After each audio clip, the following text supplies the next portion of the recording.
लेकिन आज गरीबी हटाई गई, फास्टेस्ट ग्रोइंग इकोनॉमी, राम मंदिर से लेकर 370 तक का जिक्र किया। हम उनके भाषण का स्वागत करते हैं। उनके भाषण से ऐसा मुझे तो लगा कि हिंदुस्तान का जन्म ही 2014 के बाद हुआ है। तो ठीक है, हम स्वागत करते हैं। हमारे राष्ट्रपति पहली बार कम से कम इस बहाने यहाँ आई, हमारे नई संसद में उनको बुलाया गया और वो आई। लेकिन मणिपुर का जिक्र अगर उन्होंने किया होता, मणिपुर में जो दुर्घटनाएं घट रही है अभी भी, उसके लिए बोल दिया होता तो और अच्छा लगता। जो बेरोजगारी है, महंगाई है, तो लोगों को सिर्फ भाषण नहीं चाहिए, लोगों को एक्शन चाहिए। प्रधानमंत्री ने भी कहा कि इस बार का बजट दिशा निर्देशक होगा और उन सांसदों को भी कहा कि जो हर बार एक नॉइज क्रिएट करते हैं, हर बार इस बार नाग नहीं करेंगे, उनसे एक अच्छे आचरण की भी बात कही करने की। आचरण हमारी जब सुनाई जाती है तो हमारी आवाज लोगों को पहुंचाने के लिए तो हमें आवश्यकता होता है कि हम आवाज बढ़ाएं। हम बोलने की कोशिश करते रहे, हमें बोला नहीं दिया जाता, इसलिए हम आवाज करते हैं। बजट के लिए उन्होंने कहा कि नारी शक्ति समर्पित बजट होगा, दिशा निर्देशक बातें जो है उस बजट में देखने को मिलेंगी। अच्छा, देखते हैं अभी जब आएगा तो कल।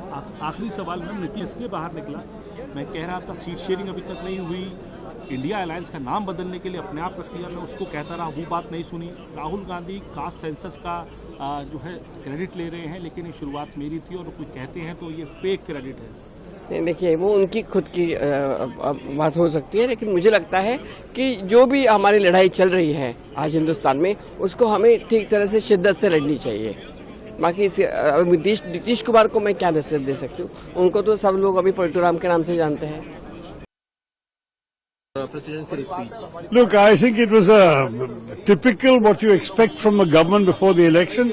They have written an election speech for the president to deliver. They have done this, they have done that, but they have not talked about all the things they have not done.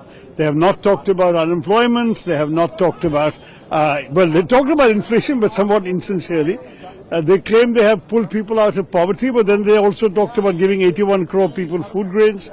So there is a problem here. This is a one-sided narrative that leaves out a number of important omissions, which I believe will ultimately be what the people will have to think about when they go to vote in the Lok Sabha elections. Sir, interim budget will come tomorrow. What's your expectation? I'm expecting more of the same. They will again have something there in order to claim that they have done so much for the people and get the votes of the Aam Aadmi and so on. But the truth is, you're going to look at the overall 10-year record of this government, not whatever freebies are handed out tomorrow.